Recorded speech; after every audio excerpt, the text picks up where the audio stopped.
I am excited to talk about this today. I had first heard this poem decades ago, and it absolutely blew me away. It is by a Hindu poet named Kalidasa, and it was written 5,000 years ago. It's called Salutation to the Dawn. I've got it over here on my left-hand monitor. Let me move it over so I can read it and refer to it while I'm speaking to you, and it doesn't look like I'm looking past you. I don't know if you've heard this poem, but I'm going to begin by reading it to you, and then we're going to discuss it a bit. So this was written 5,000 years ago. That would have been, it was 2,500 years ago. 2500 BCE, which would have made it approximately, like I said, 5,000 years ago, about 2,500 years before Jesus was born. So think about it in that context. And that's the reason I wanted to share this poem with you, which I am going to get to. But the point I'm trying to make is, as I read this to you, I want you to realize that a human creature 5,000 years ago wrote these words in Sanskrit, the oldest form of language we know of. And I want you to see how relevant the words are for today. So listen to this. It's called Salutation to the Dawn by Kalidasa. Look to this day, for it is life, the very life of life. In its brief course lie all the verities and realities of your existence, the bliss of growth, the glory of action, the splendor of achievement. For yesterday is but a dream, and tomorrow is only a vision. But today, well lived, makes every yesterday a dream of happiness, and every tomorrow a vision of hope. Look well, therefore, to this day. I love this poem. I'm going to read it one more time, and then we're going to talk about it. It's called Salutation to the Dawn. Look to this day, for it is life, the very life of life. In its brief course lie all the verities and realities of your existence, the bliss of growth, the glory of action, the splendor of achievement. For yesterday is but a dream, and tomorrow is only a vision. But today, well lived, makes every yesterday a dream of happiness, and every tomorrow a vision of hope. Look well, therefore, to this day. What is he saying globally, overarchingly? What is Kalidasa saying? What was he saying to his readers 5,000 years ago, having no idea that we would ever read what it is that he has written down? He's saying, be mindful. He's saying, be present, rather. He's saying, focus on today and don't worry about tomorrow, and don't regret yesterday, because today is all we have. I've read a lot of Eckhart Tolle's books. I've not met him, but I've read a lot of his books. And one of the things that his books really help me understand is that we literally live life as a grain of, this is my metaphor and it's coming to me right now, so hopefully it'll work. But we live life as a grain of sand passing through a hourglass. And it's that single grain of sand. In other words, right now I am continuing my life, but it's quite different than it was yesterday, and it's quite different than it will be tomorrow. And I can think about tomorrow, and I can think about yesterday. I can wish it were like yesterday, or wish it were going to be better tomorrow, or something like that. Or I can, as the old poem goes, suck the marrow out of this moment. Or I can take the most out of what this day has, because this day has everything that I need. And not only that, when I waste this day, I lose my life little by little by little. And wasting this day doesn't necessarily just mean creating something spectacular or moving towards a great success. Taking advantage of this day means spending an extra moment or two when you're talking with your children, or taking time to really pet, play with, and appreciate your dog. Doing something nice for yourself, taking a nice hot bath, going to a yoga class, reading a book only you want to do. Putting off the good things for yourself until tomorrow is wasting today. Look well to this day, for it and it alone is life. The only life you will ever know is the present moment. And when we give the present moment the very best that we have, and that doesn't mean just running 60 seconds distance run, as the poem If says by Rudyard Kipling. It also means being present, being joyful, and being happy. If Dennis Waitley wrote this wonderful poem. He's a motivational speaker. You should check him out. Dennis with one N. Dennis Waitley. There is an island fantasy called Someday Isle You'll Never See. My children are grown, my pay increases, my mortgage is paid, and something like that. But in other words, this idyllic fantasy of what life is going to be someday and putting off what, we're going to do now. I had an issue with that. I find that I do that with myself. It'll be a perfect day to go paddleboarding out on the bay, but I have to work. I have to work.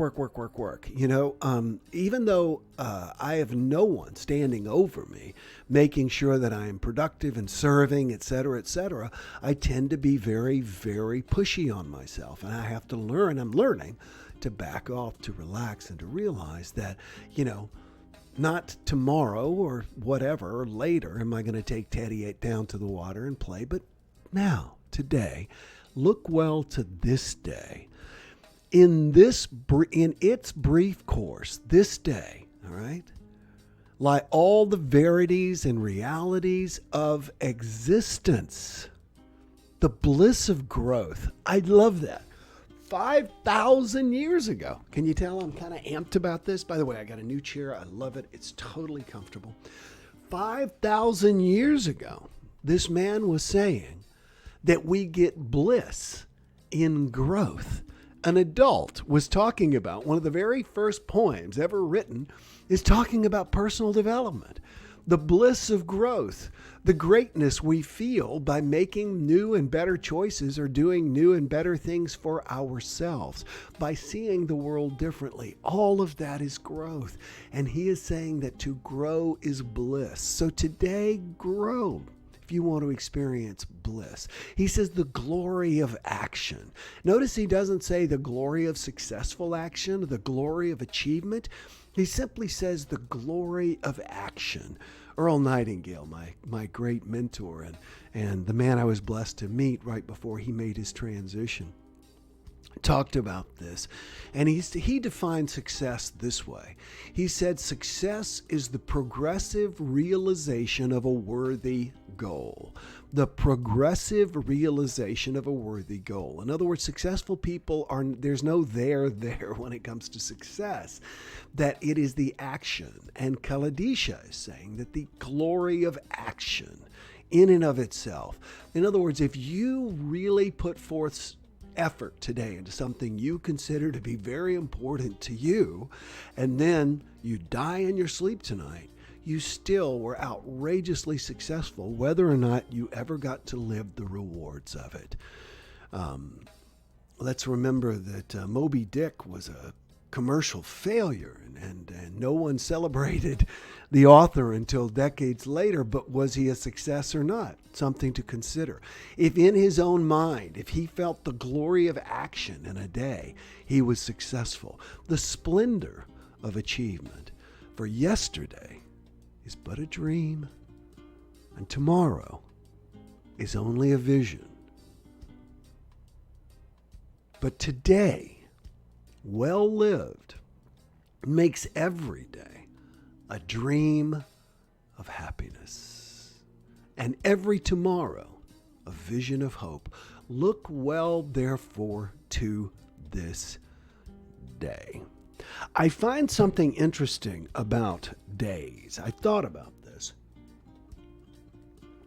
And it's kind of relative to the new year. When the new year comes in, the new year is shown as this bright, beautiful baby. Oh, it's so wonderful. But, the old year, the year that we were so excited about just 12 months before, is an old man, not particularly attractive. We want to put in a wheelchair and sit on an iceberg. We want to get past that as quickly as possible.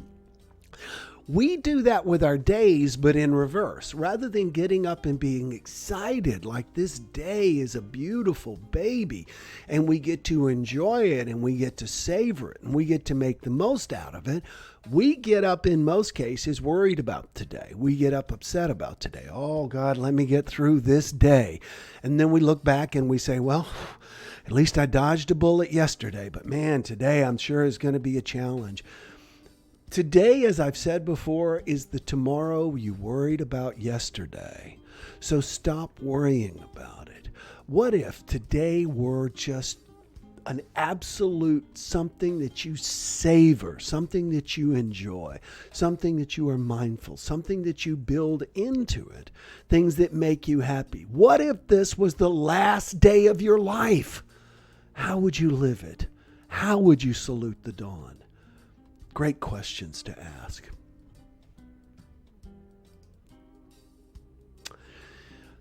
Let's go back here a little bit. I'm so excited. Dominic Cortulo says, happy birthday, Teddy. And so does Jerome. Fra Viavani says, Ed Wilmot wrote 1:1513. No peace lies in the future, which is not hidden in the present instant. Take peace now. The gloom of the world is but a shadow. Dude, that is so great. Thank you, Ed. And what is so true is that when we worry about tomorrow, we don't do the worrying tomorrow. It would be great if we could, or when we worried about today. In other words, I've had a great morning and I have been able to get up, have my coffee, sleep late, make this little video for Teddy's birthday, do all these wonderful things. And yet, I'm anxious, as are most people, about the rest of the day. It's like something's going to come up. Well, you know what? Yes, it is. And you're going to handle it. Look well to this day. In this day lies the sum total of life. So make it a wonderful life and a wonderful day. Thank you so much for being with me this morning. I want to show you our image for our complaint-free meditation this morning. I'm going to take me out of the picture here. Our complaint-free meditation group gets together and we meditate every single morning together. This is a vision that Liz Schmidt took, an image she took while hiking in Hawaii, and she is sharing it with us. So today we're going to be meditating in Hawaii. So if you really want something that is going to help you feel grounded, happy, healthy, and living in the present moment, as opposed to worrying about the future or regretting the past, check out our complaint-free meditation. Meditation not only relaxes you, but more importantly, what meditation does is, in subtle ways, it teaches you to control your own mind so you can focus on the things that bring you joy and happiness. Today is the only day you will ever live. Think of it that way. Enjoy today. Make today the best you can. I want to inspire you such that tomorrow, when we get together, you're going to say, you know what, Will, I took that inspiration. There was something that I had been waiting to do for myself or do for others, or something that I had been waiting to release, or something. This was the catalyst. And today I jumped forward. So jump forward. I'm excited for you. Enjoy today. And those of you who are meditating with me live, I will see you in 8 minutes. And for those of you who have not checked out our complaint-free meditation program, remember, you get 30 days free. What are you waiting for? Get in the group. The hardest part about going to the gym is always putting on the shorts. I always find the hardest part about starting the meditation program with us is going to the website and clicking on it. Give it a try. It'll change your life. Absolutely guaranteed. Love you all. Tomorrow we will be talking about, I don't have my little thing pulled up here. Let me pull it up because I do like to share with you as to what we'll talk about. Oh, tomorrow I want to talk to you about Schadenfreude. Yeah, I'm sure you probably know what it is. And if you don't, go to YouTube and look up Avenue Q, which was a Broadway show, very R-rated, and listen to Schadenfreude, the song. I'll be talking to you tomorrow about it because it's an interesting concept. It's more of a commentary on ourselves than on other people. Schadenfreude is not natural. It's a lack of compassion. We're going to talk about how to engage our compassion tomorrow. Love you all. Take care. Have a great day. Bye-bye. No more complaining people.